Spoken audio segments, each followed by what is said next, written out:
le décodage analytique des mots de l'arbre généalogique. Pourquoi je vais me former à cette technique? Alors, des mots MAUX de l'arbre généalogique. Et oui, parce que nous sommes tous issus, donc bien évidemment, d'êtres de générations qui nous ont précédés. Nous ne sommes pas sans savoir que les vies précédentes étaient effectivement donc des vies extrêmement rudes, difficiles pour nos ancêtres, et notamment parfois dans des familles des drames, des tragédies, et qui peuvent bien évidemment avoir un impact émotionnel, une charge émotionnelle qui se transmet de génération en génération jusqu'à ce que cet événement, cette charge émotionnelle, ce drame soit reconnu, libéré par la parole, bien évidemment, et notamment, je procède donc à la libération via la méthode TEDMI, technique d'effacement définitif des mémoires émotionnelles inconscientes. Un exemple très simple. Hier, je fais une séance d'une dame qui vient me voir et qui, comme problématique, le sujet, c'est le rapport à la mort. Voilà, elle a été confrontée ces dernières années à beaucoup de décès autour d'elle. Et en fait, elle a la peur de mourir dans la souffrance. Voilà sa problématique, peur de mourir dans la souffrance. Donc, on fait bien évidemment la séance. On arrive à un moment donné sur le travail de l'enfant intérieur. Je lui pose une question et le chiffre qui ressort, c'est 6. Je lui demande à 6 ans, la question c'était à quel âge pour la première fois vous avez été confronté donc, à la mort. Elle sort le chiffre 6. Et donc, quand je la fais rouvrir les yeux, qu'on parle, là, cette fois-ci, je fais appel à son conscient, elle ne voit pas du tout donc, de quel événement il peut s'agir lorsqu'elle a 6 ans. Ok, je fais quand même la libération émotionnelle d'un événement à 6 ans qui porte cette charge émotionnelle de la peur de mourir dans la souffrance. Alors, qui n'est pas forcément lié à elle, hein, mais qui peut être effectivement une personne de son entourage, de sa famille, qu'elle aurait entendu à 6 ans, en tout cas que son disque dur de l'inconscient a mémorisé, puisque c'est ressorti en séance lors de l'exploration donc de l'inconscient. On continue la séance, et puis j'apprends donc que sa maman, sa sœur, donc, était atteinte donc, de thrombopénie, qui est une maladie effectivement, donc la rate donc, ne fournit pas assez de plaquettes, forcément, voilà, quand le sang est touché, forcément ça crée des problèmes de santé. Et je découvre aussi donc que sa sœur est décédée depuis, mais d'autres choses hein, que cette maladie. Elle a mis au monde en fait une petite fille qui portait la mucoviscidose. Et 1 an et demi après le décès de sa sœur, cette petite fille en fait décède de la mucoviscidose. Donc la mucoviscidose, hein, vous le savez, c'est du mucus donc dans les voies respiratoires, dans les poumons, qui empêche donc de respirer. Quand on ne peut plus respirer, bien évidemment, le souffle c'est la vie, donc on meurt. Je schématise, hein, bien évidemment, je vais au plus rapide pour vous montrer un petit peu le lien. Et puis, je fais donc, là encore, la libération et je raconte l'histoire. Même si je n'ai pas tous les éléments, même si je n'ai pas toutes les informations, je procède quand même à la libération de la charge émotionnelle. Parce que forcément, quelqu'un qui a peur de mourir dans la souffrance, eh bien, c'est que dans la généalogie, dans également son histoire d'âme, dans ses vies antérieures aussi, elle a été confrontée effectivement donc à la mort d'une façon forcément tragique, difficile, et donc là, pour le coup, dans la souffrance. Et au moment où je raconte l'histoire, et je fais la libération émotionnelle, elle m'arrête net, elle me dit « Oh, ça y est, je sais à 6 ans ce qui s'est passé. » Et en fait, elle s'est mémorisée que son papa, lorsqu'elle avait 6 ans, a perdu un de ses neveux. Un de ses neveux décédé à 15 ans d'une leucémie, l'empoisonnement du sang. 2e maladie du sang. Ok, leucémie, mucoviscidose, ce sont des morts de jeunes enfants, de jeunes, tout simplement, de jeunes êtres humains qui sont morts dans la souffrance. La mucoviscidose, c'est extrêmement douloureux. La leucémie, ça crée également donc, des douleurs abominables. Donc voilà. Waouh. Ok, super. Donc là, je dis mucoviscidose, leucémie, des enfants qui décèdent jeunes, la maman qui est décédée donc et qui a perdu sa petite fille qui est décédée donc après elle d'une mucoviscidose, elle a été dans sa vie obligée de faire un avortement thérapeutique à 4 mois et demi parce que ce deuxième bébé qu'elle attendait était aussi une petite fille atteinte de mucoviscidose, donc elles ont préféré faire un avortement thérapeutique. Et là je me dis, il y a une mémoire. Ma chère dame, je ne vais pas bien évidemment vous donner ses coordonnées puisque je suis tenue au secret professionnel.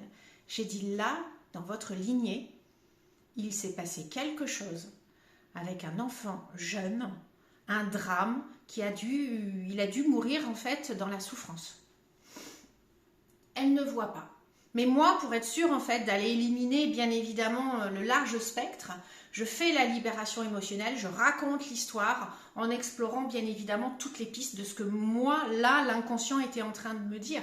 Et même si la personne, consciemment, ce qui est normal puisque ce n'était pas remonté à sa conscience, ne pouvait pas m'en parler, eh bien je suis allée quand même faire cette libération.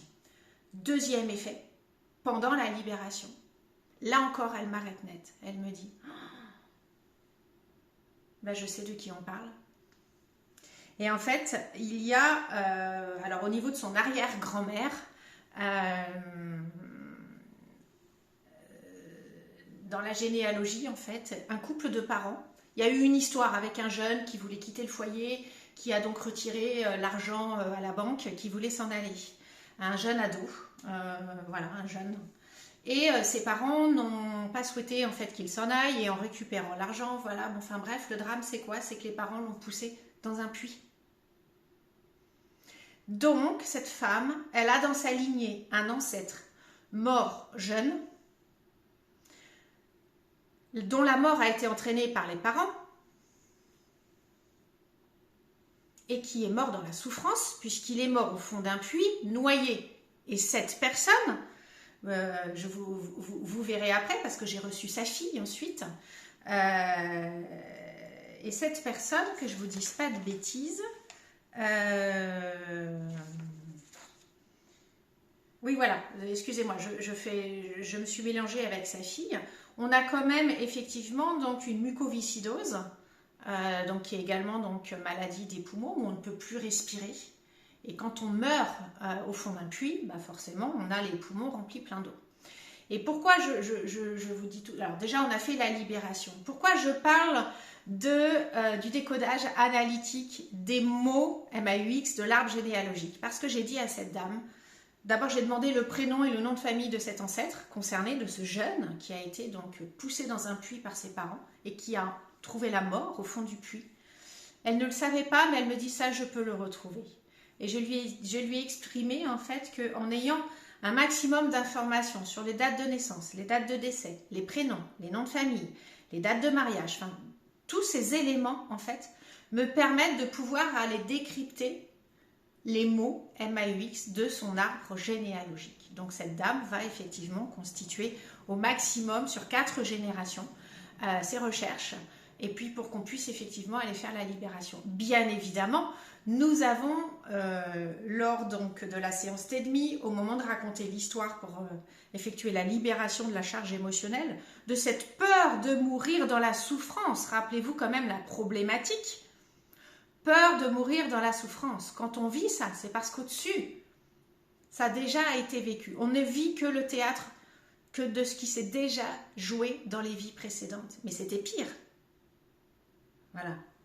Donc cette peur de mourir dans la souffrance, eh ben, elle est liée à ce drame, cette tragédie qu'a vécu cet ancêtre en mourant au fond d'un puits. Et je reçois ensuite sa fille, que je reçois déjà depuis, c'est sa 3e séance, hein, qui souffre également donc de certaines problématiques. Je ne rentrerai pas dans les détails aujourd'hui. Pour autant, là encore, le lien à la mort fait partie de ces problématiques. Et hier, elle vient me voir et elle me dit, voilà, je voudrais travailler par rapport à la mort. Bien évidemment, la mère et la fille n'ont pas pu communiquer ensemble puisque je les reçois tout de suite l'une après l'autre. Et en plus de ça, tout ce qui est dit en séance, que ce soit avec la maman ou avec la fille, reste entre la maman, la fille et moi, bien évidemment. Et là, pour vous dire comme quoi, dans les familles, ça se regroupe. Ma fille vient me voir et elle me dit, aujourd'hui, je voudrais travailler sur mon rapport à la mort, parce qu'en fait, je me vois mourir jeune. Quand je monte dans un ascenseur, je me dis, et s'il y a une bombe? Quand je vais traverser, je me dis, et si la voiture me renverse? Et en fait, j'ai 18 ans, mais je ne sais pas pourquoi. 19 ans, le chiffre 19 bloque pour moi, j'ai peur de mourir jeune. On avait la peur de mourir dans la souffrance. Une heure après, j'ai la peur de mourir jeune, dans la même famille. Je ne dis rien, je laisse l'inconscient me raconter l'histoire. Je ne fais absolument pas de rapport par rapport à la séance précédente. En attendant, on a effectivement donc une jeune femme qui a perdu donc sa cousine, qui est décédée d'une mucoviscidose. Rappelez-vous, elle avait 19 ans. 19 ans. Et elle a peur de mourir jeune. Et donc, à un moment donné, on va donc travailler avec l'enfant intérieur. Et cet enfant, qui est donc au moment du décès donc, de sa cousine Juliette, qui a été profondément traumatisant pour elle, hein, charge traumatique, et le rapport à la mort. Oui, c'était la première fois à 10 ans qu'elle était confrontée à la mort. Et en plus de ça, quand elle a vu sa cousine à l'hôpital, qui était donc en fin de vie à cause de la mucoviscidose, eh bien, elle s'est dit, waouh, ma cousine, elle ressemble à un mort. Et oui, parce que sans faire exprès, bien évidemment, hein, nos familles, nos parents font du mieux qu'ils peuvent, et parfois même nous-mêmes, on ne se rend pas compte des conséquences de nos mots MOTS ou de nos actes. Eh bien, en fait, sa grand-mère lui avait montré une photo de sa tante décédée. Donc, cette petite fille, vers l'âge de 8 ans et demi, 9 ans, avait été confrontée à la mort via une photo, de voir sa tante morte sur une photo. Vous imaginez le choc émotionnel. Peur de la mort. Voilà. Donc là, elle est reconfrontée à ça quand elle voit sa cousine en fin de vie. Donc on travaille bien évidemment sur l'enfant intérieur. Et l'enfant intérieur vient nous dire quelque chose. Elle vient nous dire que dans sa poitrine, dans ses poumons, elle a un ballon rempli d'eau bleu ciel. Alors je vais, voilà, pour vous expliquer un petit peu le décryptage donc, de l'inconscient, bien évidemment. Donc le bleu ciel, c'est l'envie de monter au ciel. Et dans les poumons, il y a un ballon rempli d'eau. Et là, tout de suite, je fais le lien avec cet ancêtre qui est mort dans un puits, donc noyé par l'eau qu'il y avait dans le puits. Donc, dans les poumons, il y a comme un ballon rempli d'eau. Et cette fille, j'ai reçu la maman juste avant, cette fille vient me reparler encore de la même chose. Et là, je savais pertinemment qu'on était au bon endroit. Et donc, le travail à faire était de libérer cet ancêtre, de reconnaître sa souffrance, de la nommer, et également de libérer ensuite toute la lignée. Parce que toutes ces morts d'enfants jeunes ou de personnes trop jeunes, n'oubliez pas hein, que la tante est décédée, elle avait 43 ans, la maman donc qui a dû mettre un terme à une grossesse puisque son deuxième bébé était atteinte également de mucoviscidose. On a des enfants qui meurent de leucémie, de mucoviscidose. En fait, c'est comme si les enfants ne pouvaient pas vivre plus longtemps qu'un certain âge. Alors moi, cet ancêtre, bien évidemment, je n'ai pas encore ses coordonnées et je n'ai pas encore, surtout, l'âge au moment de son décès. Mais quand je vais pouvoir aller travailler sur l'arbre généalogique, eh bien, on va pouvoir aller finir la libération totale de toute la lignée, ascendante et descendante, parce que ça, il faut que ça cesse. Voilà, il faut que les personnes puissent vivre. Et cette jeune fille de 18 ans qui vient me voir en me disant « j'ai peur de mourir jeune », eh bien, c'est en lien avec la charge émotionnelle de cet ancêtre qui a vécu une tragédie et un drame, et ça s'est transmis de génération en génération. Voilà. Donc, on vient mettre l'âme de cet ancêtre dans la paix, bien évidemment, dans la sérénité, en disant donc bien qu'on le reconnaît, qu'on reconnaît sa souffrance, qu'on nomme également l'événement. Voilà. Donc après, on pourra aller, avec cette technique de décodage analytique, aller encore plus loin. Voilà. C'était pour vous montrer la puissance de la méthode Tell Me. Alors, c'est pas comme ça à chaque fois dans toutes les séances, bien évidemment. Là, on est sur des personnes, donc la maman, c'était sa 2e séance, la fille, c'était sa 3e séance. Voilà, et on a des personnes, effectivement, qui ont fait des recherches au niveau de leur généalogie. Mais pour vous montrer que quand on a un chiffre qui ressort, ou quand là, je dis, là, votre inconscient est en train de me dire ça, et là, je peux vous dire que là, il y a un ancêtre, il y a quelqu'un qui a vécu un drame, et je pense même que c'est un enfant. Alors, enfant, adolescent, en tout cas trop jeune pour mourir, et ressort cet événement, cette tragédie. Donc voilà, je suis à chaque fois émerveillée de cette technique, de sa puissance, et surtout de toutes les libérations que l'on peut aller faire. Et quand vous voyez, et quand je vois les personnes sortir, alors fatiguées, parce que ce sont des moments effectivement de libération, toute libération effectivement, donc demande un petit peu de concentration, mais waouh, repartent avec le sourire, les yeux qui pétillent, enfin le regard, la personne est totalement différente au moment où elle sort par rapport au moment où elle est rentrée. Voilà. Donc écoutez, c'était important pour moi de vous parler de ça, comme quoi le décodage analytique des mots de l'arbre généalogique, c'est quelque chose que je vais donc d'ici quelques semaines, quelques mois. D'ailleurs, le cabinet va fermer début juin pour que je puisse aller continuer cette formation que j'ai commencé déjà au mois de novembre. Et voilà, je vais la proposer après au cabinet. Bien évidemment, c'est beaucoup d'heures de travail. Donc c'est pas quelque chose que je ferai chaque jour, à chaque séance, comme aujourd'hui je fais du Tell Me ou du The Melt. Mais bien évidemment, pour les personnes qui le souhaitent, qui se rendent compte qu'il y a vraiment des choses qui se répètent de façon incroyable. Et là, notamment, ça touchait donc les jeunes adultes, les enfants, les adolescents. Donc voilà. Écoutez, n'hésitez pas, si vous avez des questions, à me contacter via mon site internet, via la boîte mail que vous allez trouver également sur le site internet. Et puis voilà, si vous avez des questions, je reste à votre disposition.